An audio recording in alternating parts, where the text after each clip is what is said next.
सर्वजित बनसोडे, राहुल खांडेकर, हर्ष स्थूल, सौरभ गानार या माझ्या भीमसैनिकांचं प्रथमतः आभार मानतो की ओबीसी चळवळीमधल्या भटक्या विमुक्तांच्या अनेक समस्यांच्या प्रश्नावरती रस्त्यावरची लढाई लढणारा एक सामान्य कार्यकर्ता म्हणून त्यांनी माझी आजच्या व्याख्यानासाठी निवड केली, त्याबद्दल मी त्यांचं आभार मानतो। आणि त्याचबरोबर या महाराष्ट्रामध्ये एक रस्त्यावरची लढाई लढत असताना, सर्वसामान्य माणसांच्या प्रश्नावरती आक्रमक भूमिका घेत असताना, त्यांच्यावरती तुटून पडत असताना इथली व्यवस्था, महामानव विश्वरत्न डॉक्टर बाबासाहेब आंबेडकर यांचं या समाजाला मिळालेलं योगदान या संदर्भात एक कार्यकर्ता म्हणून मी तुमच्यासमोर माझं मनोगत व्यक्त करतोय। कुठलाही कायद्याचा केस, पांडित्य, तत्वज्ञान मी तुम्हाला सांगणार नाही, तर मला म्हणून ज्या ज्या काही गोष्टी सुचतात, बहुजन चळवळीच्या एकीच्या दृष्टिकोनातून, बहुजनांच्या अनेक न्याय हक्कांच्या बाबतीमध्ये आम्ही सर्व लोकांनी एकत्रित राहावं या दृष्टिकोनातून मी तुमच्यासमोर माझं मनोगत व्यक्त करत आहे। बंधूंनो, या महाराष्ट्राचं आराध्य दैवत या अर्थानं की या महाराष्ट्रामधील सर्वसामान्य माणसाला, या महाराष्ट्रामधील 18 पगड जातीच्या लोकांना एकत्रित घेऊन या महाराष्ट्रामध्ये एक स्वतःचं राज्य निर्माण करणारा कुलवाडी भूषण छत्रपती शिवाजी महाराज, त्याचबरोबर या महाराष्ट्राला पुरोगामी विचारसरणीची ठेवण प्राप्त करून देणारे राजर्षी शाहू महाराज, महात्मा फुले, विश्वरत्न महामानव डॉक्टर बाबासाहेब आंबेडकर यांना, त्याचबरोबर नरवीर राजा उमाजी नाईक, त्याचबरोबर पुण्यश्लोक अहिल्यादेवी होळकर, राजा मल्हारराव होळकर, त्याचबरोबर समतेचा संदेश देणारे महात्मा बसवेश्वर, त्याचबरोबर साहित्यरत्न अण्णाभाऊ साठे, त्याचबरोबर या देशाचे पहिले शिक्षण मंत्री मौलाना अब्दुल कलाम आझाद आपल्या स्वतःच्या सचोटीवरती, आपल्या स्वतःच्या त्यागावरती अगदी सर्व आयुष्य उपभोगल्यानंतर ज्यावेळी मौलाना अब्दुल कलाम आझाद यांची शेवटची संपत्ती मोजली गेली, त्यावेळी पायातले चपलांचे 2 जोडे आणि 3 ड्रेस एवढी संपत्ती जमवणाऱ्या मौलाना अब्दुल कलाम आझाद, या देशामध्ये IITचा पाया घालणाऱ्या मौलाना अब्दुल कलाम आझाद, तसेच तुमच्या आमच्या बहुजनामधल्या सर्व भटक्या विमुक्तांमधल्या, ओबीसी मधल्या, दीनदलितांमधल्या सर्व प्रेरणा पुरुषांच्या प्रतिमांना विनम्र असं अभिवादन करतो। आणि आज विश्वरत्न महामानव डॉक्टर बाबासाहेब आंबेडकर यांच्या जयंतीच्या निमित्तानं बहुजन संघटक या पेजवरती मी माझ्या मनोगताला सुरुवात करतो। बंधूंनो, एक कार्यकर्ता म्हणून तुमच्यासमोर व्यक्त होत असताना तुम्ही सर्व लोक इथं उपस्थित आहात, तुमचं सर्वांचं मी पहिल्यांदा सर्वांचं स्वागत करतो। या देशाला स्वातंत्र्य मिळालं त्यावेळी या देशामध्ये घटना अस्तित्वात आली, जी तुमच्या आमच्या भीमानं, तुमच्या आमच्या डॉक्टर बाबासाहेब आंबेडकरांनी या देशामधल्या 18 पगड जाती, हजारो जाती, हजारो संस्थानं, अनेक भौगोलिक प्रदेश, अनेक शेकडो भाषा या भारतवर्षामध्ये बोलल्या जात होत्या। जात पात, पंथ, प्रदेश, भाषा, वेगवेगळे धर्म, या सर्व लोकांना, वेगवेगळ्या विचारधारा, या सर्व लोकांना एकत्रित संविधानाद्वारे बांधून हा भारतवर्ष, हा भारत देश उभा केला त्या डॉक्टर बाबासाहेब आंबेडकरांच्या लेखणीला, त्यांच्या तत्वांना, त्यांच्या कार्याला आणि या देशामधल्या बहुजनांमधल्या 18 पगड जातीमधल्या सर्वसामान्य माणसाला, गावकुसामधल्या, गावकुसाबाहेरच्या, वंचिताच्या शेवटच्या घटकापर्यंतच्या माणसाला न्याय देण्यासाठी जी घटनेमध्ये तरतुदी करून ठेवल्या त्या डॉक्टर बाबासाहेब आंबेडकरांना माझं विनम्र असं अभिवादन। कालच 14 एप्रिलला त्यांची जयंती झाली। जयंतीच्या निमित्तानं कोविड-19च्या पार्श्वभूमीवरती डिजिटल जयंतीच्या माध्यमातून या देशामध्ये खूप मोठ्या प्रमाणामध्ये डॉक्टर बाबासाहेब आंबेडकर यांची जयंती साजरी झाली। बंधूंनो, डॉक्टर बाबासाहेब आंबेडकर गुरु कुणाला मानायचे? थोडंसं मला डॉक्टर बाबासाहेब आंबेडकर ज्या भाषामध्ये समजले त्या डॉक्टर बाबासाहेब आंबेडकरांच्या बाबतीमध्ये डॉक्टर बाबासाहेब आंबेडकर गुरु कुणाला मानायचे? तर डॉक्टर बाबासाहेब आंबेडकर गुरु हे महात्मा ज्योतिबा फुले यांना मानायचे। डॉक्टर बाबासाहेब आंबेडकरांच्याही अगोदर या देशामध्ये खऱ्या अर्थानं दीनदलितांना न्याय देण्याचं कार्य जर कोणी सुरू केलं असेल तर ते महात्मा ज्योतिबा फुले यांनी दिलं। बघा, डॉक्टर बाबासाहेब आंबेडकर महात्मा ज्योतिबा फुल्यांबद्दल काय म्हणाले होते? Who were the Shudras by doctor Babasaheb Ambedkar. या पुस्तकाच्या प्रस्तावनेमध्ये डॉक्टर बाबासाहेब आंबेडकर काय म्हणाले होते, तर डॉक्टर बाबासाहेब आंबेडकर म्हणाले होते, अगर इस धरती पर महात्मा ज्योतिबा फुले जन्म नहीं लेते तो डॉक्टर आंबेडकर निर्माण नहीं होता।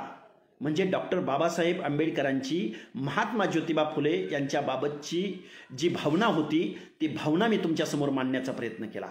फुले शाहू आंबेडकरांचा पुरोगामी देश, फुले शाहू आंबेडकरांचं प्रागतिक तत्वज्ञान, फुले शाहू आंबेडकरांचा हा महाराष्ट्र, या महाराष्ट्रामध्ये फुलेंना गुरु मानणारे महामानव डॉक्टर बाबासाहेब आंबेडकर होते। त्याचबरोबर या देशामध्ये 26 जुलै 1902 रोजी कोल्हापूर संस्थानामध्ये राजर्षी शाहू महाराजांनी इथल्या दीनदलितांना, इथल्या गोरगरिबांना, इथल्या कष्टकऱ्यांना, इथल्या सर्वसामान्य माणसाला, जे सामाजिक दृष्ट्या मागास आहेत, ज्यांच्यावरती हजारो वर्षे इथल्या व्यवस्थेनं अन्याय केलाय, त्या सर्व माणसांना 50% आरक्षण देऊन आरक्षणाचं जनक ठरण्याचं काम जर कोणी केलं असेल तर ते राजर्षी शाहू महाराज यांनी। बघा बंधूंनो, तुम्ही आम्ही सगळे लोक काय म्हणतो, अगदी विचाराने मी तुमच्या समोर या गोष्टी मांडतोय। तुम्ही आम्ही आरक्षणाचं जनक कुणाला म्हणतो, तर तुम्ही आम्ही आरक्षणाचं जनक राजर्षी शाहू महाराज यांना म्हणतो। पण बाबांनो, मी आज तुमच्या समोर लाईव्ह म्हणून येतोय, मी आज तुमच्या समोर काही जबाबदारीने गोष्टी बोलणार आहे। आरक्षणाचे जनक राजर्षी शाहू महाराज नव्हते। माझ्या बोलण्यामागचा तुम्ही अर्थ समजून घ्यायला शिका। कारण मी असं का म्हणतोय तुम्हाला, आरक्षणाचे जनक राजर्षी शाहू महाराज नव्हते, तर या देशामध्ये आरक्षणाचे जनक मनू म्हणून नावाचा एक माणूस होता, तो आरक्षणाचा जनक होता। ज्या मनुस्मृतीचं दहन विश्वरत्न डॉक्टर बाबासाहेब आंबेडकरांनी केलं, तर तो मनू कसा काय आरक्षणाचा जनक होऊ शकतो? अरे बाबांनो, या भारत देशामध्ये जी चातुर्वर्ण्य व्यवस्था होती, त्या व्यवस्थेमध्ये हजारो वर्षे इथल्या दीनदलितांवरती, इथल्या संस्कृतीच्या माध्यमातून, इथल्या काही ठराविक लोकांच्याच हातामध्ये इथली व्यवस्था, इथला धर्म, इथलं राजकारण, इथलं समाजकारण, गावगाड्यामधल्या एखाद्या गावातल्या देवळापासून, ग्रामदैवतापासून ते देश लेवलच्या दैवतांपर्यंत सगळी व्यवस्था एका ठराविक वर्गाच्या हातामध्ये ठेवण्याचं जे काम केलेलं होतं ते म्हणून केलेलं होतं। म्हणून हजारो वर्ष आरक्षण जर कुणी भोगला असेल तर तुटपुंज्या एका हाताच्या बोटावर मोजण्या एवढ्या इथल्या धर्माचा ठेका घेतलेल्या, संस्कृतीचा ठेका घेतलेल्या, व्यवस्थेचा ठेका घेतलेल्या, शिक्षणाचा ठेका घेतलेल्या, राजकारणाचा ठेका घेतलेल्या, पण एका हाताच्या बोटावर मोजण्या एवढी लोकसंख्या असणाऱ्या ठराविक लोकांना हजारो वर्ष आरक्षण ज्या व्यक्तीनं दिलं त्या व्यक्तीचं नाव आहे मनू। आरक्षणाचा जनक कोण आहे? इथल्या व्यवस्थेचा जनक कोण आहे? तर तो मनू होता। आणि त्या मनुस्मृतीचं, म्हणून लिहिलेल्या मनुस्मृतीचं दहन महामानव डॉक्टर बाबासाहेब आंबेडकरांनी केलं। म्हणून मुक्तिदाता कोण होऊ शकतो? मुक्तिदाता विश्वरत्न महामानव डॉक्टर बाबासाहेब आंबेडकर होऊ शकतो। या गोष्टी मला तुम्हाला सांगाव्याशा वाटतात। बाबासाहेबांबद्दल, बाबासाहेबांचं कार्य तुम्हाला माहित नाही असं मला म्हणायचं नाही। इथल्या सर्वसामान्य माणसाला, या देशामधल्या सगळ्या लोकांना डॉक्टर बाबासाहेब आंबेडकरांचं योगदान माहिती आहे। डॉक्टर बाबासाहेब आंबेडकरांचं शिक्षणाबद्दलचं योगदान, डॉक्टर बाबासाहेब आंबेडकरांचं दलितांबद्दलचं, भटक्या विमुक्तांबद्दलचं, गोरगरिबांबद्दलचं योगदान, डॉक्टर बाबासाहेब आंबेडकरांचं, शाहू महाराजांचं, महात्मा फुल्यांचं महिलांच्या बाबतीमधलं योगदान, हे योगदान घटनेच्या रूपात, कायद्याच्या स्वरूपात निर्माण करून देण्याचं काम जर कोणी केलं असेल तर त्या माणसाचं नाव आहे महामानव डॉक्टर बाबासाहेब आंबेडकर, विश्वरत्न डॉक्टर बाबासाहेब आंबेडकर। आणि मग या डॉक्टर बाबासाहेब आंबेडकरांची जयंती कालच साजरी झाली, पूर्ण देशभर साजरी झाली बंधूंनो। दुर्दैवानं काही गोष्टींचं, कारण सोशल मीडियावरती आधुनिक जगामध्ये मला आता पाहणारे, लाईव्ह असणारी बरीच लोक आहेत। या सगळ्या लोकांना माझी कळकळीची विनंती आहे, अरे 14 एप्रिल तुमच्या आमच्या महामानवाचा, तुम्हाला आम्हाला माणुसकीचं जीवन प्राप्त करून देणाऱ्या डॉक्टर बाबासाहेब आंबेडकरांचा जन्मदिवस। अरे इथल्या पशुपक्ष्यांना, इथल्या प्राणीमात्रांना, इथल्या अनेक भाषांना, इथल्या अनेक नद्यांना, इथल्या अनेक धरणांना, नद्याजोड प्रकल्पांना, RBI नावाची अर्थव्यवस्थेमधली, बँकिंगमधली शिखर बँक निर्माण करणाऱ्या विश्वमानव डॉक्टर बाबासाहेब आंबेडकरांचा 14 एप्रिल हा जन्मदिवस या देशामधल्या काही ठराविक लोकांकडून 14 एप्रिल हा दिवस ब्लॅक डे म्हणून साजरा केला गेला। सोशल मीडियावरती तुम्ही आम्ही ऍक्टिव्ह असणारी माणसं या गोष्टीची तुम्हाला कल्पना आहे। आणि ज्या महामूर्ख माणसांकडून, ज्या महामूर्ख व्यवस्थेकडून, ज्या महामूर्ख विचारधारेच्या लोकांकडून 14 एप्रिल हा ब्लॅक डे साजरा केला गेला, त्या माणसांचं दुःख तुम्ही आम्ही समजून घेतलं पाहिजे। कारण इथल्या व्यवस्थेसाठी, इथल्या दलितांसाठी, इथल्या महिलांसाठी, इथल्या शिक्षणासाठी, या देशासाठी, या लोकशाहीसाठी, या भारतवर्षासाठी खपणारा माझा महामानव डॉक्टर बाबासाहेब आंबेडकर होता। आणि डॉक्टर बाबासाहेब आंबेडकरांना जर ही लोक समजून घेऊ शकले असती तर 14 एप्रिल हा दिवस ब्लॅक डे म्हणून त्यांनी साजरा केला नसता। काय डॉक्टर बाबासाहेब आंबेडकरांचे योगदान? हजारो वर्ष ज्या गावगाड्यामध्ये, ज्या समाज व्यवस्थेमध्ये दीनदलितांना शिक्षण नाकारलं गेलं होतं, गावात येणं नाकारलं गेलं होतं, घोड्यावर बसणं नाकारलं गेलं होतं, असं माणुसकीचं जिणं नाकारलेल्या इथल्या लोकांना डॉक्टर बाबासाहेब आंबेडकरांनी आरक्षणाच्या माध्यमातून तुम्हाला आम्हाला प्रोटेक्ट करण्याचा प्रयत्न केला। महात्मा ज्योतिबा फुलेंचं योगदान काय होतं? महात्मा ज्योतिबा फुलेंनी दीनदलितांना आपण न्याय दिला पाहिजे, त्यांना विकासाच्या प्रक्रियेमध्ये आणलं पाहिजे। अरे जे नैसर्गिक जीवन आहे त्या माणसाला पाणी देण्याची सुद्धा व्यवस्था या इथल्या व्यवस्थेमध्ये नव्हती। त्याला कायद्याचं अधिष्ठान महामानव डॉक्टर बाबासाहेब आंबेडकरांनी उपलब्ध करून दिलं। त्या डॉक्टर बाबासाहेब आंबेडकरांनी आरक्षणाच्या माध्यमातून या देशामध्ये, बाबांनो काही गोष्टी मला तुम्हाला सांगाव्याशा वाटतात। मी ओबीसी चळवळीमधला आणि विशेष करून धनगर समाजाच्या अनेक समस्यांसाठी, मागण्यांसाठी काम करणारा, बिलॉंग करणारा मी एक कार्यकर्ता आहे। डॉक्टर बाबासाहेब आंबेडकरांनी या देशाला स्वातंत्र्य मिळण्याच्या अगोदर अनेक परिषदांना, गोलमेज सारख्या अनेक परिषदांना सामोरे गेले। महात्मा गांधी बरोबर त्यांनी अनेक वेळा वैचारिक संघर्ष केला इथल्या दलितांना न्याय देण्यासाठी, इथल्या दलितांना राजसत्तेत नेण्यासाठी, इथल्या दलितांना प्रशासनामध्ये आणण्यासाठी, इथल्या दलितांना शिक्षण उपलब्ध करून देण्यासाठी। आणि दलितांनाच ते काम करून, दलितांनाच ते न्याय देत राहिले नव्हते, इथल्या एसटीना न्याय देत असतानाच डॉक्टर बाबासाहेब आंबेडकर स्वातंत्र्यपूर्व कालखंडामध्ये या महाराष्ट्रामधल्या माळ्यांना, साळ्यांना, कोळ्यांना, तेल्यांना, हटकरांना, धनगरांना, सनगरांना, वज्रांना, गुरवांना, परटांना, धोब्याला, गावगाड्यामधल्या नाभिकाला, गावगाड्यामधल्या गुरवाला, परिटाला, लोहाराला, कुंभाराला, चांबाराला, अरे 12 बलुतेदार, 18 आलुतेदार, भटक्या विमुक्तामधल्या बेरड, रामोशी, वडार, फासेपारधी, गोल्ल, मुस्लिम समाजामधल्या ओबीसी वर्गाला, या सर्व लोकांना समजावून सांगत होते डॉक्टर बाबासाहेब आंबेडकर। डॉक्टर बाबासाहेब आंबेडकर म्हणायचे, माळ्यानो, साळ्यानो, कोळ्यानो, तेलानो, हटकरानो, धनगरानो, सनगरानो, अरे इंग्रजांचा आयोग येणार आहे तुमच्याकडं, तुम्ही त्यांना नोटिफिकेशन द्या, त्यांच्यासमोर तुम्ही मागास आहात म्हणून साक्ष द्या। त्यावेळी इथल्या माळ्यांनी, साळ्यांनी, कोळ्यांनी, तेल्यांनी, हटकरांनी, धनगरांनी, सनगरांनी, वंजाऱ्यांनी डॉक्टर बाबासाहेब आंबेडकरांना समजून घेतलं नाही, त्यांना नोटिफिकेशन दिलं नाही। डॉक्टर बाबासाहेब आंबेडकरांनी तरीही या देशामधल्या ओबीसींना 340 कलम करून दिलं। दलितांच्या एससी एसटीच्या आरक्षणाच्या अगोदरचं कलम कोणतं असेल तर त्या कलमाचं नाव आहे 340 कलम। आणि डॉक्टर बाबासाहेब आंबेडकरांनी आपल्या कायदे मंत्रीपदाचा, मजूर मंत्रीपदाचा राजीनामा जर कुठल्या कारणावरून दिला असेल तर तो हिंदू कोड बिल आणि त्याचबरोबर 340व्या कलमान्वये राष्ट्रीय मागासवर्ग आयोग नेमला जात नाही म्हणून आपल्या कायदे मंत्रीपदाचा राजीनामा देणारे विश्व महामानव डॉक्टर बाबासाहेब आंबेडकर। इथल्या ओबीसींना डॉक्टर बाबासाहेब आंबेडकर समजले नाहीत।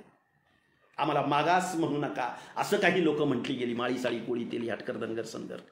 अरे बाबांनो, या सर्व व्यवस्थेमध्ये डॉक्टर बाबासाहेब आंबेडकर काय म्हणायचे? तत्कालीन परिस्थितीमध्ये डॉक्टर बाबासाहेब आंबेडकरांचं एक वाक्य होतं, शिका, संघटित व्हा, संघर्ष करा। त्याचबरोबर गावगाड्यामधल्या, ग्रामीण भागामधल्या दीनदलितांना डॉक्टर बाबासाहेब आंबेडकर म्हणाले शहराकडे चला। त्याच वेळी महात्मा गांधी म्हणत होते खेड्याकडे चला। दोन्हीही महामानव। महात्मा गांधींना वाटायचं की माझा हा भारत देश 75% ग्रामीण भागामध्ये राहतो, तर त्या ग्रामीण भागामधल्या शेतकऱ्यांना जोपर्यंत अन्न, वस्त्र, निवारा मिळणार नाही तोपर्यंत मी अंगभर पंचा सुद्धा नेसणार नाही, अशा पद्धतीची भावना महात्मा गांधींची होती। पण त्याच वेळी महामानव डॉक्टर बाबासाहेब आंबेडकरांची भावना अशी होती की शहराकडे चला, कारण गावगाड्यामध्ये ज्या हजारो वर्ष इथल्या व्यवस्थेनं दलितांना माणुसकीचं जीवन नाकारलंय, भटक्या विमुक्तामधल्या लोकांना जन्मजातच त्यांच्या कपाळावरती गुन्हेगारीचा शिक्का मारलाय, दीनदलितांना, भटक्या विमुक्त लोकांना शहराकडे चला म्हणून सांगणारा महामानव डॉक्टर बाबासाहेब आंबेडकर होते.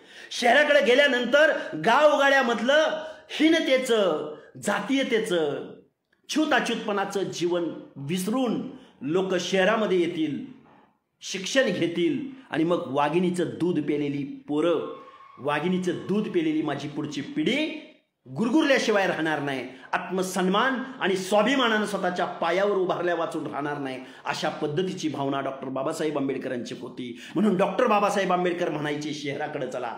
अरे दोन्ही महामानव, सर्वसामान्य माणसाच्या हितासाठी, सामाजिक उत्थानासाठी काम करणारे महामानव डॉक्टर बाबासाहेब आंबेडकर. त्यांनी काय दिलं तर सर्वसामान्य माणसांना आरक्षण उपलब्ध करून देण्याचा प्रयत्न केला.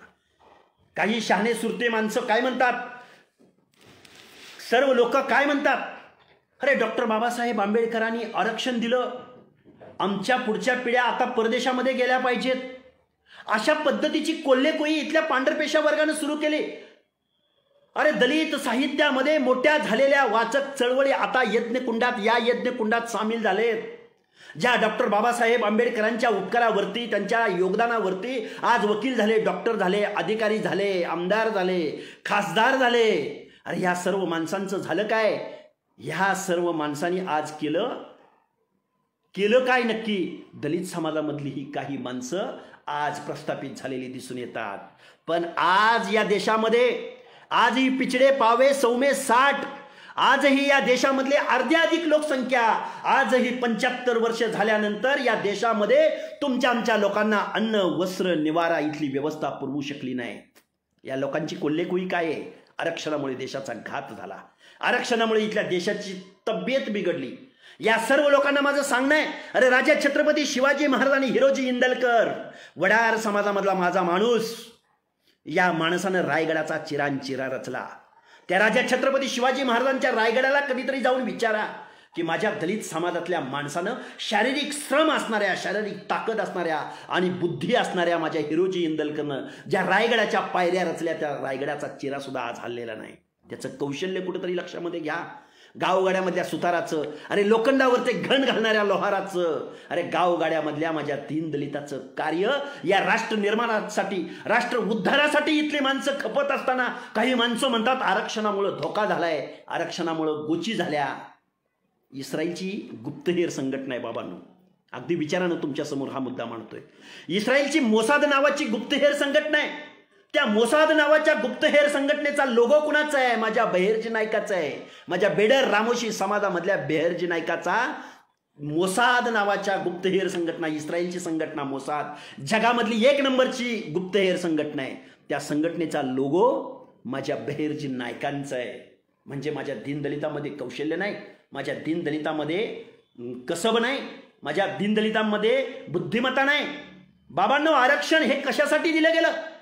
ज्या व्यवस्थेमध्ये हजारो वर्ष या गावगाड्यामध्ये, सामाजिक उतरंडीमध्ये सर्वात तळाला जो समाज होता, दीनदलित होता, भटका विमुक्त होता, त्या माणसांना विकासाच्या प्रक्रियेमध्ये आणण्यासाठी, त्या माणसांना सामाजिक न्याय देण्यासाठी, नुसता सामाजिक न्याय, नुसतं आर्थिक अर्थकारण नाही, सामाजिक न्याय म्हणतोय.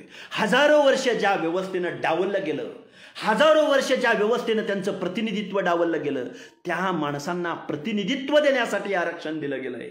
काही माणसं म्हणतात आम्ही गरीब राहिलो, आम्हाला आरक्षण मिळालं पाहिजे, आमची लोक कामाला जातात, आम्हाला आरक्षण मिळालं पाहिजे. अरे आरक्षण म्हणजे गरिबी हटावचा प्रोग्राम नाही ना. आरक्षण म्हणजे सामाजिकदृष्ट्या ज्या व्यवस्थेनं इथल्या दीनदलितांवरती, गोरगरिबांवरती छूताछूतपणाच्या माध्यमातून म्हणूसारख्या हजारो वर्ष आरक्षण एका ठराविक वर्गाला दिलेल्या धर्माचं आरक्षण कुणाला आहे? पुजाऱ्यांचं आरक्षण कुणाला आहे? गावगाड्यामधल्या संस्कृतचा अभ्यास करण्याचं आरक्षण कुणाला आहे? शिक्षणाचं आरक्षण हजारो वर्ष कुणाला होतं? अरे या माणसांना कुणीतरी सांगा. काही लोक म्हणतात अरे आरक्षण 10च वर्ष बाबासाहेबांनी दिलं होतं. हो, डॉक्टर बाबासाहेब आंबेडकरांनी राजकीय दृष्ट्या आरक्षण 10 वर्षांसाठी दिलं होतं, पण शिक्षण आणि नोकऱ्यांचं आरक्षण मात्र डॉक्टर बाबासाहेब आंबेडकरांनी त्याला कुठलीही कालमर्यादा नव्हती. मी हे तुमच्यासमोर का मांडतोय?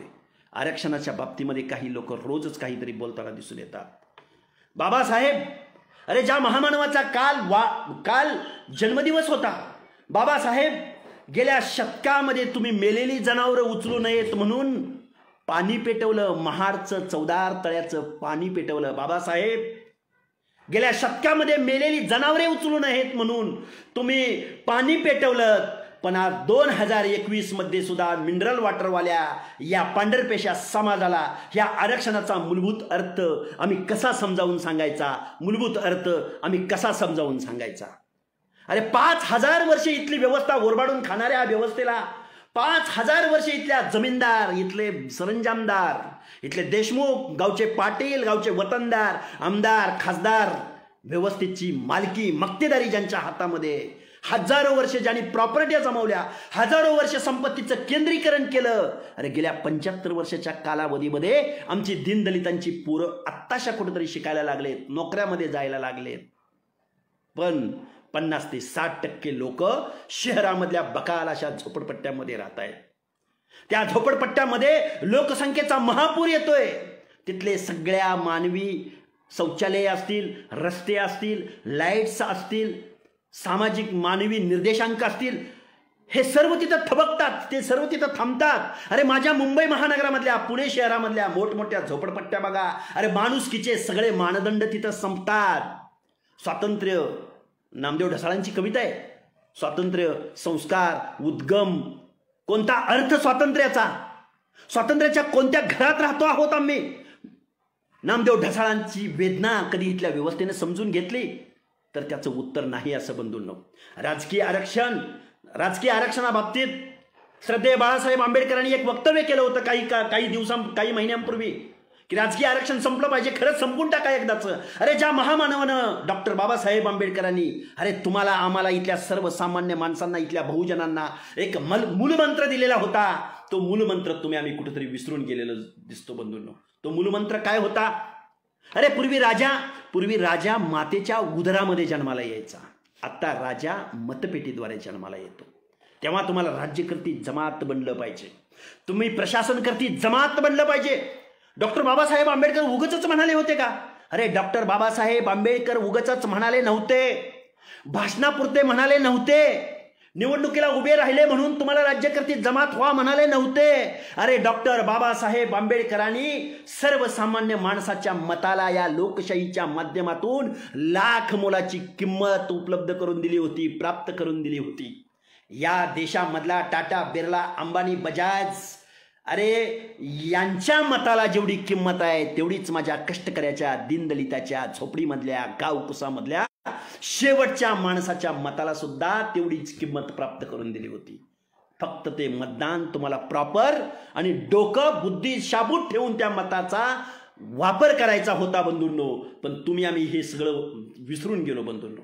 राज्यकर्ती जमात व्हा हा आदेश डॉक्टर बाबासाहेब आंबेडकरांनी दिलेला होता. पण आज 75 वर्षाच्या कालावधीमध्ये कायद्याच्या सभागृहामध्ये जिथं जिथं फक्त रिझर्वेशन आहे, म्हणजे डॉक्टर बाबासाहेब आंबेडकरांनी जिथं जिथं रिझर्वेशन दिलं होतं तिथंच आम्ही निवडून जात राहिलो. अरे गावातल्या ग्रामपंचायतीमध्ये एखादा ग्रामपंचायतीचा सदस्य म्हणून ओपन जागेवरून दलित माणूस निवडून जाऊ शकत नाही, हे वास्तव मी तुमच्या समोर मांडतोय. म्हणून आरक्षणाची तीव्रता, आरक्षणाचं महत्व इथल्या नवीन पिढ्यांना आम्ही समजावून सांगायला पाहिजे. एखाद्या पंचायतीमध्ये आरक्षित जागेच्या व्यतिरिक्त दलित माणूस निवडून जाऊ शकत नाही.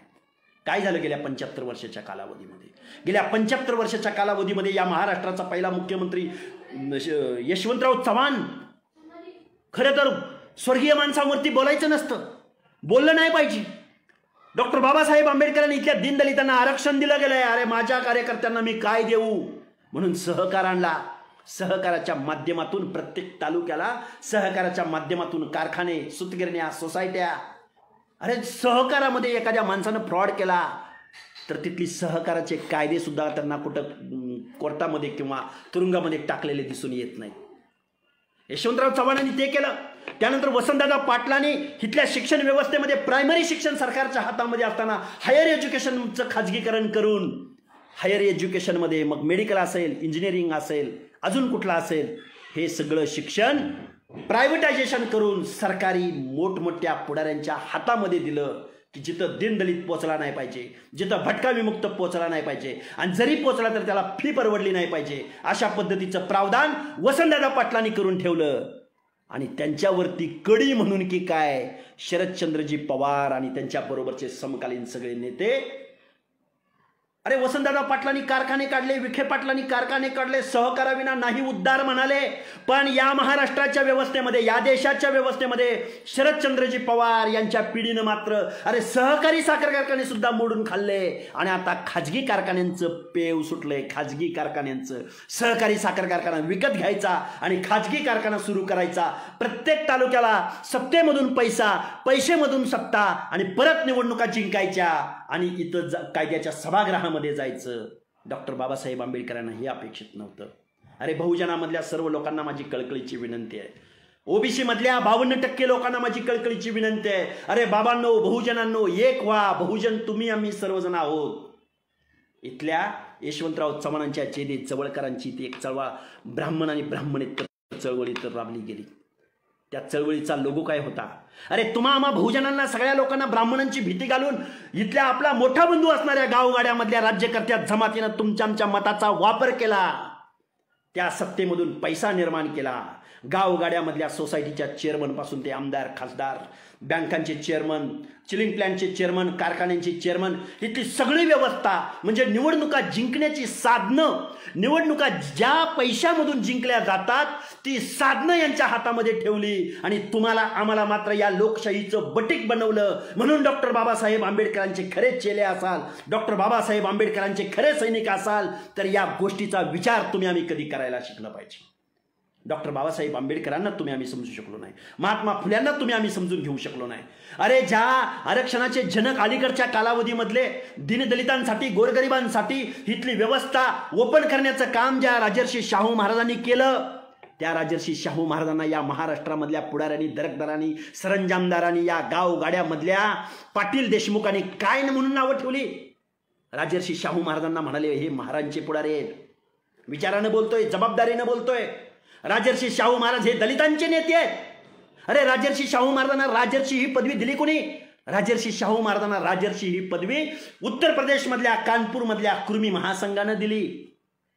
अलीकडच्या कालावधीमध्ये महामानव काशीराम आणि मायावतींनी तिथल्या युनिव्हर्सिटीजना राजर्षी शाहू महाराजांची नावं दिली आणि त्यानंतर कुठंतरी कोल्हापूरच्या परिसरामध्ये, कोल्हापूर संस्थानाच्या आजूबाजूला राजर्षी शाहू महाराजांचं ज्ञान काय, राजर्षी शाहू महाराजांचं योगदान काय, कुठंतरी पुरोगामी चळवळीमधल्या माणसांनी मग पुस्तकं चाळायला सुरुवात केली.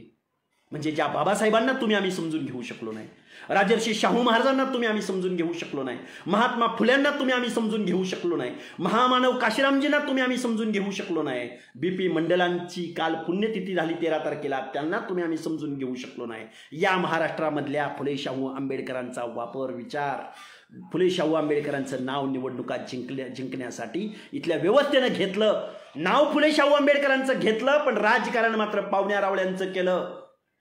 ज्या घटनाकारांनी विश्वरत्न डॉक्टर बाबासाहेब आंबेडकरांनी सुग्रास असा घटनेच्या माध्यमातून स्वयंपाक बनवून ठेवला होता, सुग्रास असा स्वयंपाक, तो सुग्रास असा स्वयंपाक इथल्या राज्यकर्त्या जमातीनं तो स्वयंपाक पंक्तीला वाढत असताना पावण्या रावळ्यांना, भाव बंदकीला, स्वतःच्या जातीला तोंड बघून वाढला आणि पंक्तीला तुमच्या आमची दीनदलितांची, गोरगरिबांची, भटक्या विमुक्तांची पोरं, भटक्या विमुक्तांची समाज तसाच राहिला. गेल्या 75 वर्षाच्या कालावधीमध्ये इथली व्यवस्था तुम्हाला आम्हाला अन्न, वस्त्र, निवारा पुरवू शकत नाही. हे फॅक्ट आहे, ही वस्तुस्थिती आहे. म्हणून डॉक्टर बाबासाहेब आंबेडकरांच्या जयंतीला डीजे लावून, गाणी लावून चालणार नाही. अरे ज्या डॉक्टर बाबासाहेब आंबेडकरांच्या विचारांच्या, तत्वज्ञानाच्या जोरावरती मराठी साहित्यामध्ये एक पिढी निर्माण झाली. बाबांनो, 60 दलित वाङ्मय, दलित साहित्य निर्माण झालं या देशामध्ये. अरे महिलांनी आत्मकथनं लिहिली, अनेक दलित कार्यकर्त्यांनी आत्मकथनं लिहिली, नाटकं लिहिली, अनेक साहित्यकृती लिहिल्या, कादंबरी लिहिल्या, कविता लिहिल्या, विद्रोही कविता लिहिल्या. पण अलीकडच्या कालावधीमध्ये ह्या इलेक्ट्रॉनिक मीडियाच्या जमान्यामध्ये अरे तुम्ही आम्ही ती लढाई विसरलो की काय? त्या लढाईमध्ये तुम्ही आम्ही सामील होत नाही आहोत का? या सगळ्या गोष्टींचा तुम्ही आम्ही कुठेतरी विचार करायला हवा. डॉक्टर बाबासाहेब आंबेडकरांचं तत्वज्ञान, राजसत्ता ही अंतिम असते. राजसत्ता जोपर्यंत तुमच्या हातामध्ये येऊ शकत नाही तोपर्यंत इथल्या कायद्याचं इम्प्लिमेंटेशन प्रॉपर पद्धतीनं पर्क्युलेट होत नाही. म्हणून तुमची आमची माणसं कायद्याच्या सभागृहामध्ये गेली पाहिजेत. श्रद्धेय बाळासाहेब आंबेडकर एका ठिकाणी म्हणाले होते की राजकीय आरक्षण रद्द करा, कारण वेगवेगळ्या पक्षांचे चमचे लोकच निवडून जातात आणि त्या पक्षाचा अजेंडा त्या पक्षाचा व्हीप फॉलो करतात. म्हणून तुमचं आमचं अहित झालंय बंधूंनो. ह्या रिझर्वेशनच्या जागा बाजूला जाऊ द्या, बंद करून टाका. अरे तुम्ही आम्ही सगळी बहुजनांची लोक, तुम्ही आम्ही SC ST OBC भटके विमुक्त, अरे 70-80% तुम्ही आम्ही लोक. अरे तुम्ही आम्ही लोकांनी मताचा अधिकार जर प्रॉपर केला ना, सत्ता परिवर्तन नव्हे सत्ता संपादन तुम्ही आम्ही करू शकतो. हा जोश आणि हा होश आणि डॉक्टर बाबासाहेब आंबेडकरांचं फुले शाहूंचं तत्वज्ञान तुम्ही आम्ही कधी समजून घेणार आहोत की नाही. चंगळवादाच्या दुनियेमधून बाहेर पडा. या सर्व लोकांच्या दृष्टिकोनातून, या सर्वसामान्य माणसांच्या दृष्टिकोनातून तुम्हाला आम्हाला काम करावं लागेल बंधूंनो. काय तुमचं आमचं तत्वज्ञान, काय तुमच्या आमच्या झोपडपट्ट्यामधली 10x10च्या रूममध्ये, 10x10च्या झोपडीमध्ये वरती आई वडील असतात, एका बाजूला वयात आलेली मुलगी असते, एका बाजूला नुकतंच लग्न झालेला मुलगा आणि त्याची मंडळी असते, आणि त्या 10x10च्या घरामध्ये अर्ध किचन आणि अर्ध तुमचे आमचे पाय एकमेकाला थटतील अशा पद्धतीची खोली. हे तुमचं आमचं तत्वज्ञान, ही तुमची आमची जीवनाची जगण्याची पद्धत. अरे मानवी निर्देशांक, मानवी मूल्यांकनाचे निर्देशांक जाग्यावर थांबतात.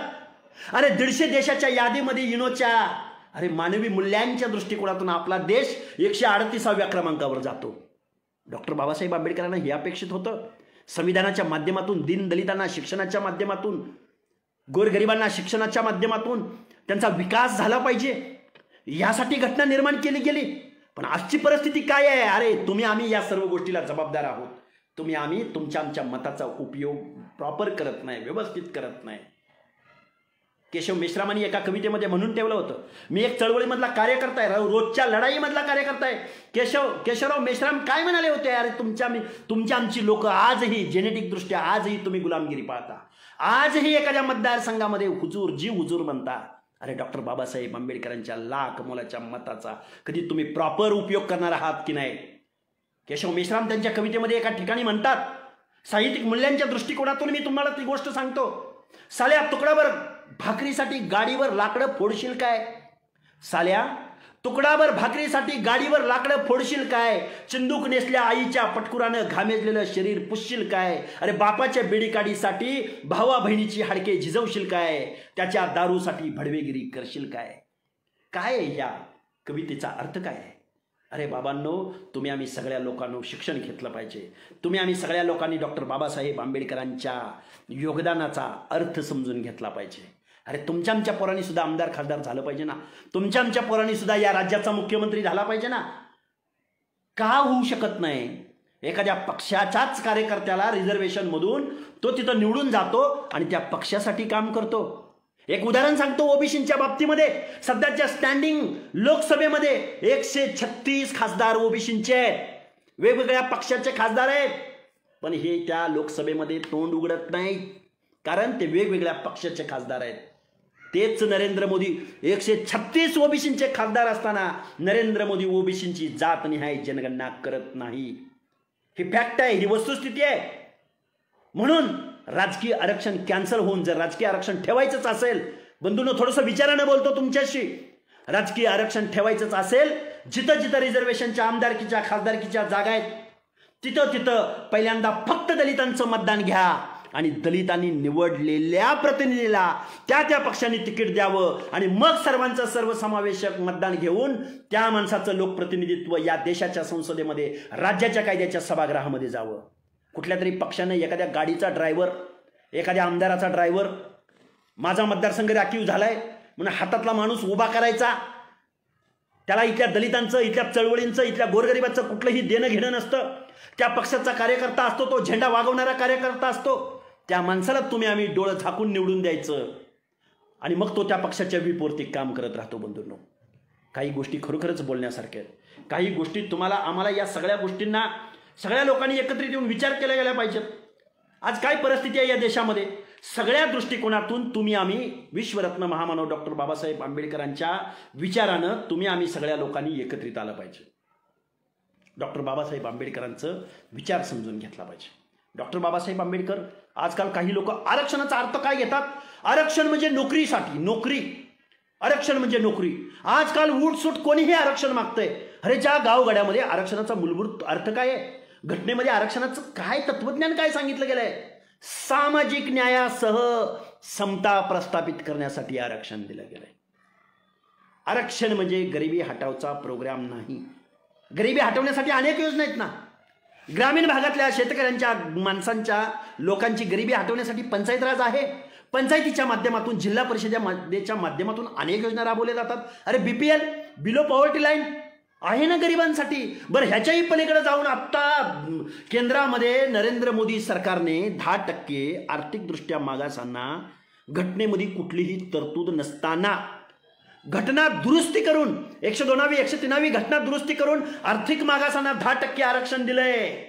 पण माझ्या महाराष्ट्रामधला आमचा मोठा बंधू म्हणतोय आम्हाला नरेंद्र मोदींचं 10% आर्थिक आरक्षण नको.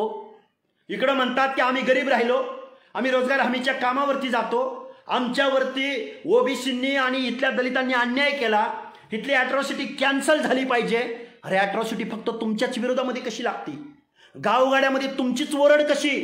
अरे या महाराष्ट्रामध्ये 348 ओबीसींच्या आणि भटक्या विमुक्तांच्या जाती आहेत. या महाराष्ट्रामध्ये अनेक ओपन सवर्ण कॅटेगरीमधली लोक आहेत. पण अॅट्रॉसिटी कॅन्सल झाली पाहिजे. मोर्चाच्या अजेंड्यावरती पहिल्या 2-3 मध्ये अॅट्रॉसिटी कॅन्सल करा म्हणून मागणी करणारे, मोर्चे काढणारी माणसं, अॅट्रॉसिटी तुमच्याच विरोधात बाबांनो कशी लागते? एकाच जातीचं अॅट्रॉसिटीच्या बाबतीमध्ये निगेटिव्ह मत कसं आहे? याचा अर्थ अॅट्रॉसिटी करण्यासाठी तुम्ही भाग पडता, तुम्ही त्या पद्धतीनं गावगाड्यामध्ये वागता. म्हणून बाबांनो मला तुम्हाला सांगायचं आहे, आरक्षण तुमचं आमचं, शिक्षण आणि नोकऱ्यामधलं आरक्षण प्रोटेक्ट झालं पाहिजे. काय आहे संविधानाचं तत्व? काय आहे मानवी मूल्यांचं तत्व? महामानव महात्मा फुले यांच्यावरती थॉमस पेन नावाच्या तत्वज्ञाचा प्रभाव होता. मानवाधिकार. अरे या विश्वामधल्या हवा, पाणी, ही मृदा, या व्यवस्थेमधली सगळी संपत्ती निसर्गाने निर्माण केलेली, या सर्वावरती तुमचा आमचा, आकाशातून पडणाऱ्या पाण्यावरती तुमचा आमचा सर्वांचा समान हक्क आहे ना. पण नाही, इथं संपत्तीची मालकी, जमिनींची मालकी एका ठराविक वर्गाकडं, त्या जमिनीमधून उत्पादन होणाऱ्या शेतीजन्य मालावरती प्रक्रिया करणारे उद्योग यांच्याकडं. आणि हे उद्योग उभारण्यासाठी तुमच्या आमच्या कराच्या रूपानं जो पैसा देशाच्या, राज्याच्या तिजोरीमध्ये जातो, त्या तिजोरीमधून हजारो कोटीचं बजेट कारखानदारीसाठी. एखादा कारखाना अवसान घातात निघाला, 100 कोटीचं बजेट सँक्शन होतं. पण माझ्या गोरगरिबांच्या, दीनदलितांच्या स्कॉलरशिपसाठी जी 500 कोटी रुपयाची स्कॉलरशिप होती 2020च्या बजेटमध्ये, नरेंद्र मोदींनी 500 कोटीवरून ती 50 कोटीवरती आणली. म्हणजे तुमचा आमचा घटनात्मक हक्क आहे. दीनदलितांच्या पोराला स्कॉलरशिपच्या माध्यमातून मदत व्हावी, ते पोरग कुठेतरी शिक्षण घ्यावं म्हणून घटनेत तरतूद करून दिलेली असताना तुमच्या आमची स्कॉलरशिप मंजूर होत नाही. अरे समुद्राचा तळ शोधून वेस्टर्न फ्रीवे निर्माण होतो. समुद्राचा तळ शोधून समुद्रातून मोठा रोड टाकला जातो. हजारो कोटीचं बजेट सँक्शन होतं. शहरी भागामध्ये मेन मोठ्या रस्त्यांवरती लेअरवर लेअर मोठे रस्ते निर्माण होतात. सॅटेलाइटचा मोठा प्रोग्राम, अरे मंगळावरती जाण्याचा हजारो कोटीचा प्रोग्राम राबवला जातो. पण माझ्या दीनदलितांच्या पोरांना शिक्षण उपलब्ध व्हावं म्हणून तिथली स्कॉलरशिप 100-200 कोटीसाठी थांबवली जाते. ही व्यवस्था तुम्ही आम्ही मूक होऊन पाहतो. डॉक्टर बाबासाहेब आंबेडकरांना मतदानाचं व्यवस्था निर्माण करण्याचं लाख मोलाचं साधन उपलब्ध करून देऊन सुद्धा अरे तुम्ही आम्ही डोळ्यावरती पट्ट्या बांधतो आणि मूग गिळून गप बसतो. डॉक्टर बाबासाहेब आंबेडकरांच्या चळवळीमधून जे डॉक्टर झाले, जे इंजिनियर झाले, जे शिक्षक झाले, जे अधिकारी झाले, जे प्रशासनामध्ये गेले, जे आमदार झाले, जे मंत्री झाले, अरे मूग गिळून गप बसून तुमच्या पक्षांचा फॉलो करता तुम्ही. अरे इथली सर्वसामान्य माणसं आजही न्यायाच्या प्रतीक्षेत आहे. इथला सर्वसामान्य माणूस माझ्या भीमाचं तत्वज्ञान ऐकतोय. मोठमोठे जलशाच्या माध्यमातून, गाण्यांच्या माध्यमातून, एकदा 14 एप्रिलला, एकदा 6 डिसेंबरला झालं डॉक्टर बाबासाहेब आंबेडकर या 2 दिवसापुरते तुम्ही. अरे महामानव, ज्या महामानवाला जगातल्या अनेक देशांनी त्यांचा सन्मान केला. अरे महामानव फक्त आरक्षण, फक्त दलितांसाठी झटला नाही. अरे हा महामानव अर्थव्यवस्थेसाठी झटला. हा मानव भौगोलिक वेगवेगळी धरणं होण्यासाठी झटला. हा महामानव शेतकऱ्यांसाठी झटला. हा महामानव या देशाचा पहिला मजूर मंत्री म्हणून महिलेनं कसं काम केलं पाहिजे, महिलेला कुठले कुठले अधिकार मिळाले पाहिजेत, काम करणाऱ्या कामगाराला कुठले कुठले अधिकार मिळाले पाहिजेत. मग ती रजा असेल, मग तो विमा असेल, मग ती कामाचे तास असतील, समान काम समान वेतन असेल. अरे डॉक्टर बाबासाहेब आंबेडकरांचं कामगारांच्या बाबतीमधलं एवढं मोठं कार्य, कुठाय तिथल्या कामगार संघटना, कुठाय तिथले डाव्या विचारांची लोक. अरे महामानवाचं कार्य कामगारांच्या बाबतीत होतं, महामानवांचं कार्य शेतकऱ्यांच्या बाबतीमध्ये होतं. अरे या देशाची अर्धी लोकसंख्या महिलांच्या बाबतीमध्ये डॉक्टर बाबासाहेब आंबेडकर होते. हिंदू कोड बिलावरून स्वतःचा राजीनामा देणारे डॉक्टर बाबासाहेब आंबेडकर. काय आहे हिंदू कोड बिल? की वडिलांच्या संपत्तीमध्ये मुलाच्या बरोबरीनं मुलीला हिस्सा मिळावा, आणि हे हिंदू कोड बिल लागू करत नव्हते म्हणून डॉक्टर बाबासाहेब आंबेडकरांनी या तत्वांसाठी राजीनामा दिला होता. त्या डॉक्टर बाबासाहेब आंबेडकरांना तुम्ही एका विशिष्ट समाजापुरता मानता. बाबांनो, या महाराष्ट्रामधल्या माळ्यानो, साळ्यानो, कोळ्यानो, तेल्यानो, हटकरानो, धनगरानो, सनगरानो, वंजारानो, लोहार, कुंभार, गुरव, परीट, गडशी, भटक्या विमुक्तामधले वडार, बेरड, बेडर, रामोशी, कोंची कोरवी, फासे पारधी, भिल्ल, अरे सर्व बांधवांनो, जोपर्यंत तुमच्या आमच्या घरामध्ये फुले शाहू आंबेडकरांचा फोटो लागणार नाही, नुसता फोटो पुजण्यासाठी नाही, लवलवणारी अगरबत्ती लावण्यासाठी नाही, त्या महामानवांच्या समोर समयी आणि पंथी लावण्यासाठी नाही, देवाऱ्यामध्ये पूजा करण्यासाठी नाही. फुले शाहू आंबेडकरांचा विचार तुमच्या आमच्या पुढच्या पिढ्यांच्या डोक्यामध्ये जोपर्यंत पर्क्युलेट होणार नाही, तोपर्यंत तुम्ही आम्ही गुलामीतून बाहेर पडणार नाही. अरे जेनेटिक गुलामी तुमच्या आमच्या रक्तामध्ये. एकच उदाहरण सांगतो बंधूंनो, आत्ताच एक बाई इलेक्शन लागले पंढरपूर विधानसभा मतदारसंघामध्ये. मला जेवढे जेवढे फॉलो करतायत त्या मतदारसंघामधले तिथले आजूबाजूचे लोक कान उघडे ठेवून तुम्ही ऐका. अरे ज्या पंढरपूर विधानसभा मतदारसंघामध्ये 90,000 प्लस फक्त धनगर समाजाचं मतदान आहे आणि 1 लाखापेक्षा 18 पगड जातींचं मतदान आहे. सरासरी 3 लाखापैकी 2 लाख मतदान तुमचं आमचं सर्वांचं आहे. पण तिथं एखादा माणूस, खमक्या माणूस, 2 उमेदवार, एक काँग्रेस राष्ट्रवादी शिवसेनेचा माणूस जो प्रस्थापित आहे, अनेक वेळा निवडून गेलाय, जो अनुकंपेवर उभा आहे, दुसरा लक्ष्मीपुत्र आहे ज्याच्याकडे हजारो कोटीची संपत्ती आहे, पण 2 लाख मतदानाला अपील करेल असा तुमच्या आमच्या मधला, चळवळीमधला, तुमच्या आमच्या समाजामधला एखादा तरणा बांड माणूस, कार्यकर्ता, चळवळीमधला, मुवमेंट मधला माणूस मला माझ्या या 2 लाख मतदानाला अपील करायचं आहे, त्यांना न्याय द्यायचा आहे. काय आहे मंगळवेढ्यामधली परिस्थिती? अनेक लोक ऊस तोडायला कृष्णा कोणीच्या काठावरती जातात, अनेक लोक हमालीचं काम करण्यासाठी मुंबईला येतात, अनेक लोक चिरे पाडण्यासाठी गोव्याला जातात. अरे 2 लाख लोक बहुजनांची लोक आहेत. अरे या 2 लाख मधल्या 50% लोकांनी जर एकीची भावना फुले शाहू आंबेडकर डोक्यामध्ये घेतला असता तर त्या पंढरपूर मंगळवेढ्यामध्ये तुमचा आमचा माणूस निवडून येऊ शकला असता. मग तुमचं आमचं तरुणांचं कार्य काय आहे? आज बहुजन संघटक या पेजवरती सर्वजित बनसोडे, राहुल खांडेकर, हर्ष स्थूल, सौरभ गानार ह्या तरुणांची काय भूमिका आहे? गेली वर्षभर रोज एका माणसाचं, रोज एका तत्वज्ञाचं ते व्याख्यान आपल्या पेजवरून ठेवतात. अरे बाबांनो, तुम्ही आम्ही जागं झालं पाहिजे. महामानव डॉक्टर बाबासाहेब आंबेडकरांना तुम्ही आम्ही समजून घेतलं पाहिजे. महात्मा फुलेंना, राजर्षी शाहू महाराजांना तुम्ही आम्ही समजून घेतलं पाहिजे. अलीकडच्या कालावधीमध्ये तुमच्या आमच्या हिताचं काय आहे? तुमच्या आमच्या हिताचा कायदा कुठं लिहिला जातो? तुमच्या आमची स्कॉलरशिप कुठून थांबते? तुमच्या आमच्या दीनदलितांच्या SC ST साठी जो निधी बजेटमध्ये सँक्शन होतो तो निधी कुठं वर्ग केला जातो, कुणीकडे जातो नक्की, याचा जाब विचारणारी, ऑडिट विचारणारी कायद्याच्या सभागृहामध्ये तुमच्या आमची माणसं पाहिजे. तरच आपण या महामानवांना आपण न्याय देऊ शकतो, या महामानवांचं कार्य आपण पुढे नेऊ शकतो. ह्या सगळ्या दृष्टिकोनातून तुम्ही आम्ही सगळ्या लोकांनी एकत्रित आलं पाहिजे.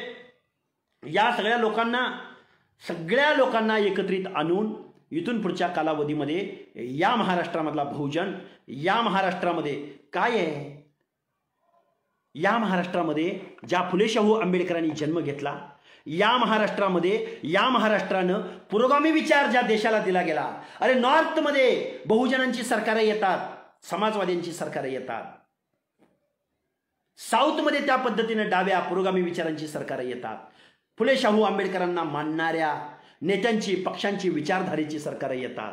पण माझ्या महाराष्ट्रामध्ये प्रस्थापितांचं सरकार येतं, काँग्रेस राष्ट्रवादीचं सरकार गेलं की भाजप शिवसेनेचं सरकार येतं, भाजपचं गेलं की परत ह्या तिघांचं सरकार येतं, परत तीच माणसं सत्तेमध्ये बसतात.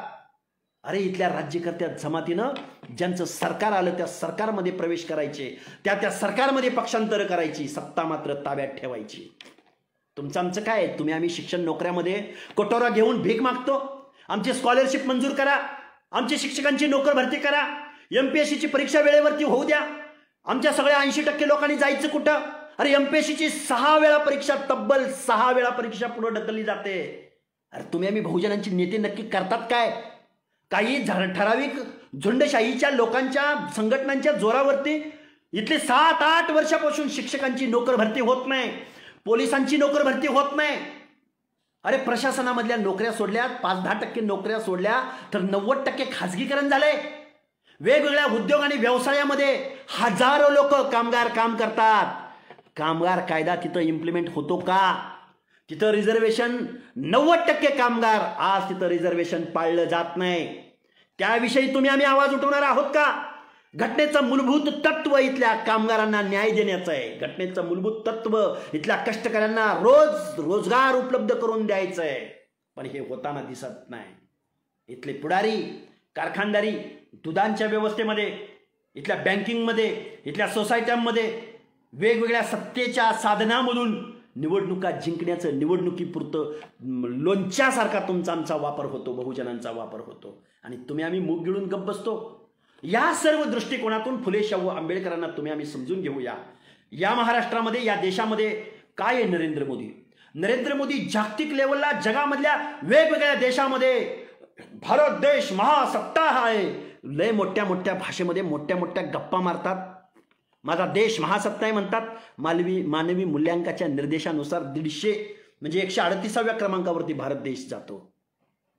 ज्यावेळी लॉकडाऊन झाला, ज्यावेळी कोरोनाची पार्श्वभूमी या देशामध्ये कोरोनाची परिस्थिती उद्भवली, त्याच वेळी माझ्या मुंबई, पुण्यासारख्या, औरंगाबाद सारख्या, नागपूर सारख्या शहरामधली माझी कामगार माणसं, माझी दीनदलित माणसं, झोपड्यामध्ये राहणारे माझे कामगार, अरे डोक्यावरती आयुष्याचा संसार बांधून, महाग अस्तुरी आणि हाताला 2-4 पोरं लेकरं घेऊन शेकडो किलोमीटर दूर चालताना या जगानं पाहिलं. जगानं नरेंद्र मोदी तुमच्या भारताचं दर्शन अख्ख्या जगानं पाहिलं.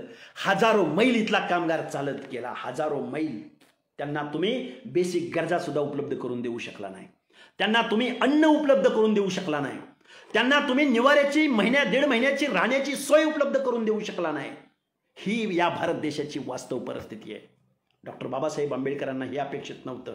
डॉक्टर बाबासाहेब आंबेडकरांना पहिल्या 5-10 वर्षामध्ये या देशामधले नदीजोड प्रकल्प जर झाला असता तर आज देश सुजलाम सुफलाम झाला असता. काय व्हावं, काय नको व्हावं, यापेक्षा फुले शाहू आंबेडकरांना तुम्ही आम्ही समजून घ्यावं.